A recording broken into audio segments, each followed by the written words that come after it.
A very good morning to you, Criselda, as well as our viewers, SABC News viewers, the agenda viewers.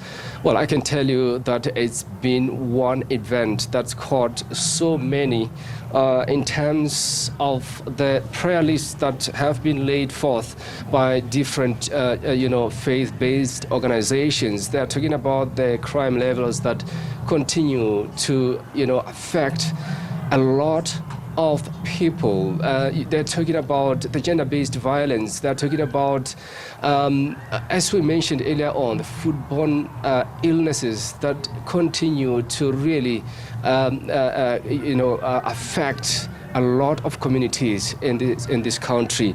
But I can tell you, Chris, that there has been a lot of live performances here, speeches as well.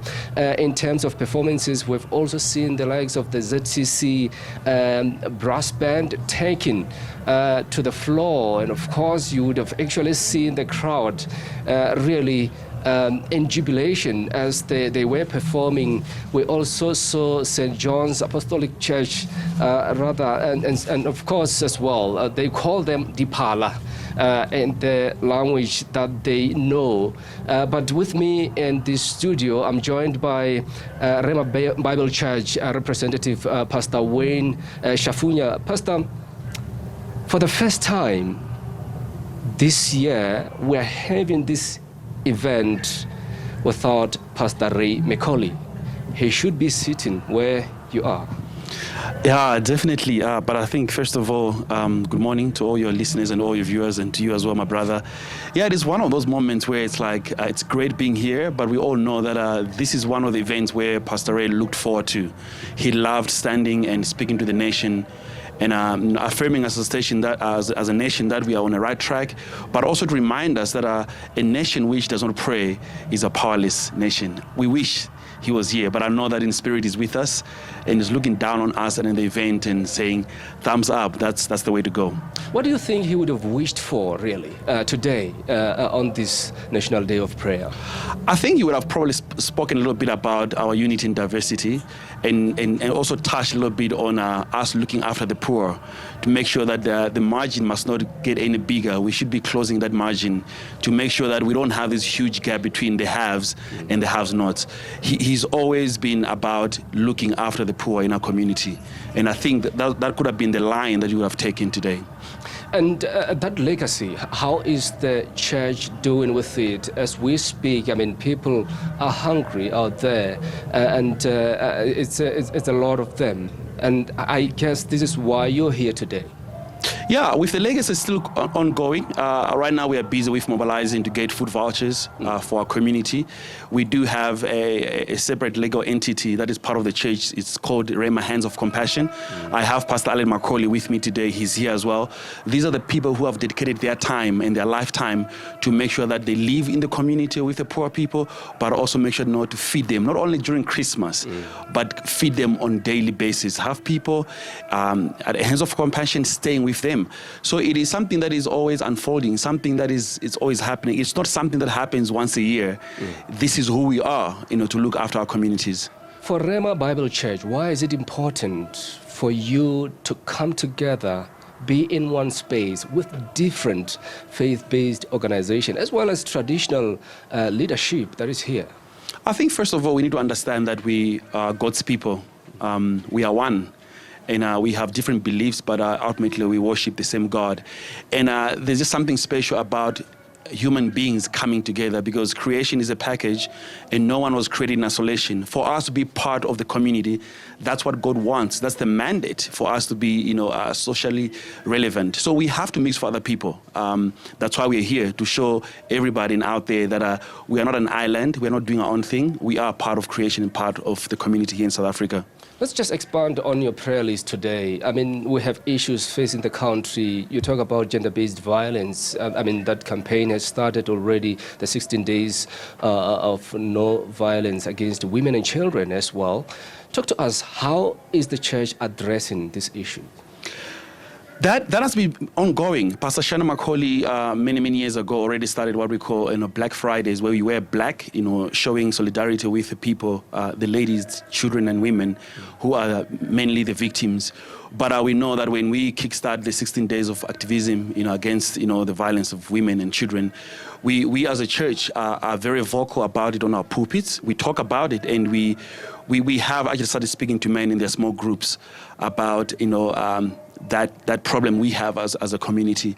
So it's something that is ongoing. We don't want to wait for November for it to kickstart. It's something that we do all the time. I know Pastor Shana McCauley, she's very passionate and vocal about it, and she's been at it for a couple of years. So as a church, we know that we have an ambassador who hasn't remained silent yet. I mean, in terms of crime in this country, we saw, stats being released most recently. Yes, there's that 5.8 slight decrease between the months of July to September. That is now from 6,945 to 6,545. What do you have to say about the crime levels that are happening in this country? And I'm sure you're also here to pray about that. Yes, definitely. I think when we talk about crime, we have to look at the cause of crime, because I think when we speak about crime, those are the symptoms.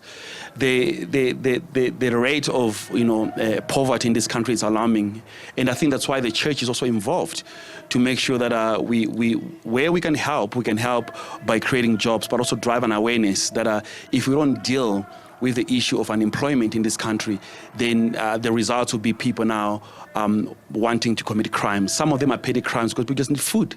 As the saying goes, that one day the poor will have nothing to eat, so they'll eat the rich. That's why crime comes in. So we have to address the issue of crime by communities coming together, not only looking at the government, but communities mobilizing themselves and getting to a place where we begin to feed one person at a time. But I'm sure government should have its role to play, isn't it? They have, but government is the people. So government can come up with these initiatives, but it's the people that need to self-mobilize, together work with the government to make sure that we look after the have-nots in our communities. What does the church have to say about the foodborne illnesses that have been actually ravaging some parts of the country? We've seen over 20 children losing their lives so far, and obviously President addressing that issue to have spaza shops being registered. What do you have to say? What does the church have to say about that? That is rather unfortunate, because I think that's where government comes in with the Minister of Health and all the departments that look after food and their regulations to make sure that these spaza shops, these small tuck shops, are regulated and they are registered properly, and they just need to just pop up anywhere and how, but there needs to be some sort of standardization of what and how they need to operate, more especially in the townships. And you can pinpoint that these kind of incidents are happening in the marginalized areas, the poor areas. It's not happening in the affluent areas. So there has to be people on the ground from the government with the community to regulate, how food is sold.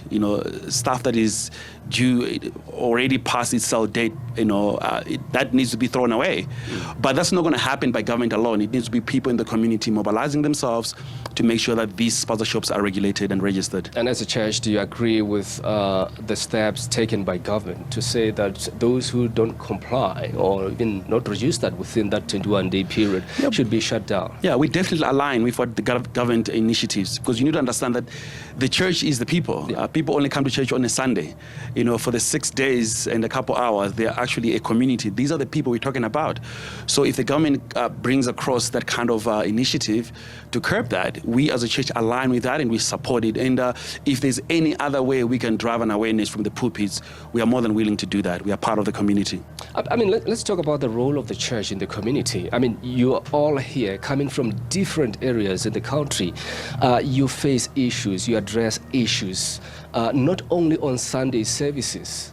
Talk to us about the importance of church in this country.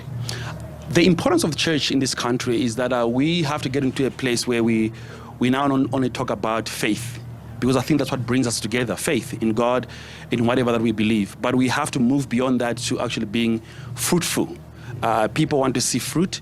And if we profess to say, no, we are people of faith, there has to be fruit that is coming out of our belief.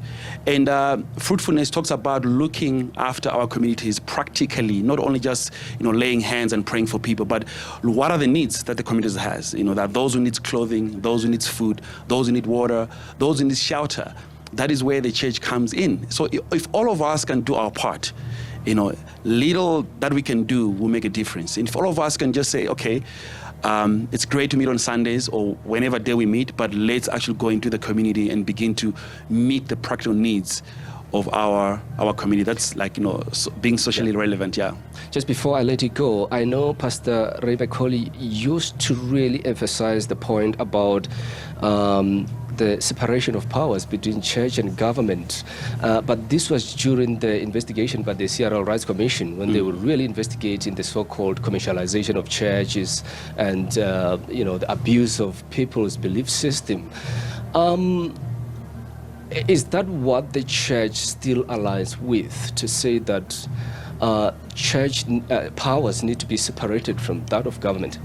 I think we need to be emphasizing more on the church and the government working together than rather being worried about power. I think if you can take that power, put it into a space where it's supposed to be used, will make a difference.